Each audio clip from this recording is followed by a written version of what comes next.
BSc ও diploma প্রকৌশলীদের দাবিগুলোর মধ্যে ঐকমত্য আনতে তাদের নিয়েই ৬ সদস্যের কমিটি গঠন করা হয়েছে বলে জানিয়েছেন বিদ্যুৎ ও জ্বালানি উপদেষ্টা ফাউজুল কবির খান।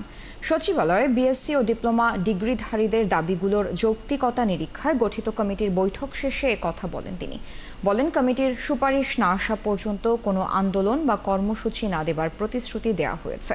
নতুন কমিটির প্রতিবেদন পর্যালোচনা করে এ বিষয়ে সরকার গঠিত কমিটি সুপারিশ করবে বলে জানান জ্বালানি উপদেষ্টা। নামের সাথে কারা প্রকৌশলী যুক্ত করবেন সে বিষয়ে আলোচনা হলেও কোনো সিদ্ধান্ত হয়নি বলে জানান তিনি। এছাড়া কর্মসংস্থান বাড়াতে জনপ্রশাসন সচিব কাজ করবেন বলেও আশ্বস্ত করেন ফাউজুল কবির খান। খুবই ভালো আলোচনা হয়েছে এবং আমরা ওনারা প্রতিশ্রুতি দিয়ে গেছেন যে আজকে থেকে আর কোনো আন্দোলন হবে না। ওনাদের কমিটির রিপোর্ট দেবে, ওই কমিটির রিপোর্ট দিলে আমরা কমিটির রিপোর্ট পর্যালোচনা করে আমরা আমাদের সুপারিশ প্রণয়ন করে সরকারকে দেব।